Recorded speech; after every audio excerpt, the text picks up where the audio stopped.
क्या आपने एक ऐसे ग्रंथ के बारे में सुना है जिसको पढ़ के कुछ लोग पागल हो गए या फिर मर गए हैं? जी हाँ, जो अभी भारत में बैन भी है। इसके बारे में बहुत सारे मिथक फैलाए हुए हैं। पता नहीं क्यों इस महान तांत्रिक बुक को बदनाम कर दिया गया है, लेकिन ज्यादातर जगहों पर इसको रहस्यों और गुप्त विद्याओं का भंडार माना जाता है। और तो और कुछ लोगों का ये भी मानना है कि स्वामी विवेकानंद की मृत्यु भी इसको पढ़ने के बाद हुई थी। इस बात में कितनी सच्चाई है कोई नहीं जानता। आज हम सिर्फ नॉलेज के लिए इस वीडियो में प्रचलित लोक कथा जो कि मराठी साहित्य नीलावंती के बारे में जानेंगे। नीलावंती ग्रंथ माना जाता है कि इस ग्रंथ को एक श्रापित यक्षिणी के द्वारा लिखा गया है। ऐसा कहा जाता है कि जिसने भी लालचवश इस किताब को पढ़ने की कोशिश की उसकी मृत्यु हो गई, या जिसने अधूरा पढ़ा वो फिर पागल हो गया। जब बहुत सारे मामले आने लगे तो भारत सरकार ने इस ग्रंथ को पढ़ने पर पूरी तरह से बैन लगा दिया। इसके पीछे सच क्या है चलिए जानते हैं। यह बहुत समय पहले की बात है। उत्तर प्रदेश के एक छोटे से गाँव में एक आदमी, उसकी एक पत्नी और एक छोटी सी बच्ची नीलावंती रहते थे। जब वह बच्ची 5 वर्ष की हुई तो उसकी माँ की मृत्यु हो गई। नीलावंती की माँ की मृत्यु के बाद नीलावंती के पिता ने उस गाँव को छोड़ दिया और नीलावंती को लेकर दूसरे गाँव चले गए। नीलावंती के पिताजी को आयुर्वेद का अच्छा खासा ज्ञान था। नीलावंती भी अपने पिता के आयुर्वेद का ज्ञान लेती थी। उसके अंदर जन्म से ही एक खासियत थी कि वो पेड़ पौधों, जानवरों, पशु पक्षियों सभी की भाषा समझती थी, जिसके कारण ज्यादातर समय वो जंगल में ही बिताती थी। नीलावंती के पिता भी ये सब जानते थे, लेकिन उनको इससे कोई परेशानी नहीं थी। नीलावंती आयुर्वेद के ज्ञान से जंगल में पेड़ पौधे, पक्षियों और जानवरों की मदद किया करती, जिस कारण सभी जीव जंतु उसके दोस्त बन गए और उसको समझने लगे। ऐसे ही समय बीता गया।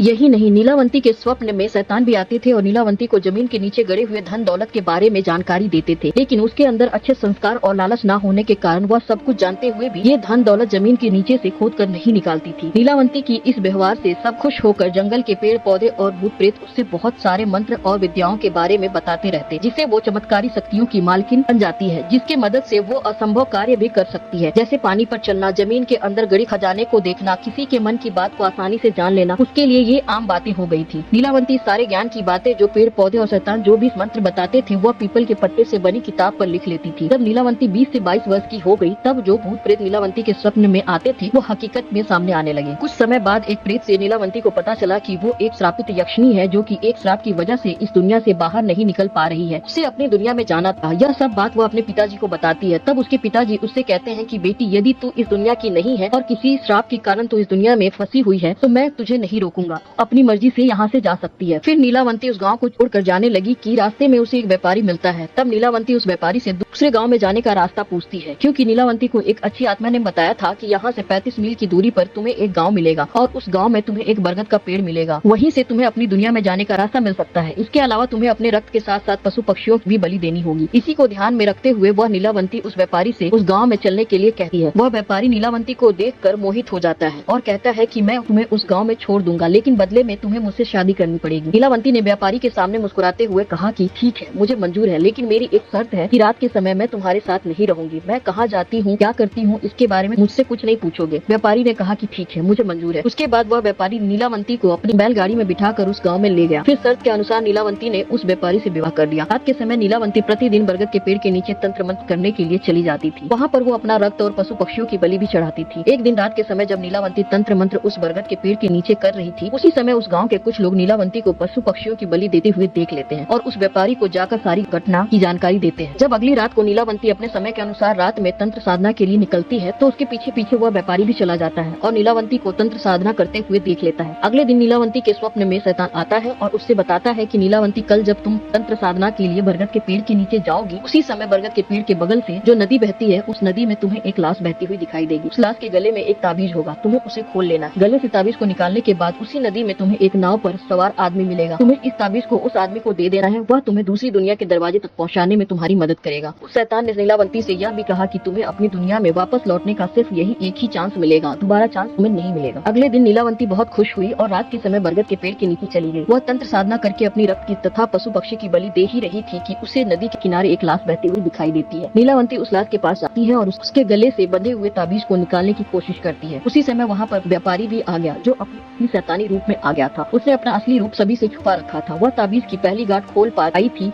दूसरा खोलने ही वाली थी कि गाँव वाले वहाँ आ गए और नीलावंती को नरभक्षी समझकर कहने लगे कि ये दोनों शैतान है, ये दोनों तो सभी गाँव वालों को मार डालेंगे। उससे पहले इन दोनों को हमें मार डालना चाहिए। सभी गाँव वालों ने अपने अपने हथियार लेकर दोनों को दौड़ाया। नीलावंती तो बच गई, लेकिन गाँव वालों ने उस राक्षस को मार गिराया। राक्षस होने की वजह से वह दोबारा जीवित हो उठा और नीलावंती के पास आकर बोला कि तुम मुझे ये किताब दे दो जिसमें तुमने मंत्र को लिखा है और मुझे कुछ नहीं चाहिए, लेकिन तुमने मुझे ये किताब नहीं दिया तो मैं तुमको गाँव वालों के हवाले कर दूंगा और वो तुम्हें जीवित नहीं छोड़ेंगे। तब नीलावंती के पास कोई दूसरा रास्ता नहीं था तो वो किताब नीलावंती नीलावंती उस राक्षस को दे देती है। लेकिन नीलावंती ने सोचा कि यदि यह किताब शैतान को मिल गया तो यह दुनिया के लिए अनर्थ साबित हो सकता है। अतः नीलावंती ने उस किताब को श्रापित करते हुए कहा कि जिसने लालच में आकर इस किताब को पूरा पढ़ लिया उसकी तुरंत मृत्यु हो जाएगी, और जिसने इस किताब को आधा पढ़कर बीच में ही छोड़ दिया वह पागल हो जाएगा। उसके बाद जब वो राक्षस उस किताब को पढ़ता है तो नीलावंती के श्राप के कारण उसकी मृत्यु हो जाती है। यह कहकर नीलावंती वहाँ से भाग गई। उसके बाद नीलावंती का आज तक पता नहीं चला कि वो कहाँ गई। कुछ समय बाद वह किताब एक साधु को मिलता है। उस साधु के मन में किसी भी तरह का कोई लालच नहीं था और वह किताब दूसरे भाषा में लिखी गई थी, तो उस साधु ने उसे सरल भाषा में अनुवाद करके लिखा ताकि सबको समझ में आ जाए। उसी साधु ने इस ग्रंथ को ताम्रपत्र पर लिखा और नीलावंती ग्रंथ नाम दिया। उस साधु के बाद बहुत से लोगों ने इस किताब को पढ़ने की कोशिश की, लेकिन लालच के कारण उनके हाथ असफलता ही आई और वो सभी मारे गए या पागल हो गए। फिर धीरे धीरे ये ग्रंथ लुप्त हो गया और आज इंटरनेट पर जो किताबें नीलावंती के नाम से अवेलेबल है वो सारी फेक है। ये वीडियो अच्छी लगी तो प्लीज मेरे चैनल को सब्सक्राइब करें, लाइक करें, शेयर करें और अंत तक बने रहने के लिए थैंक यू।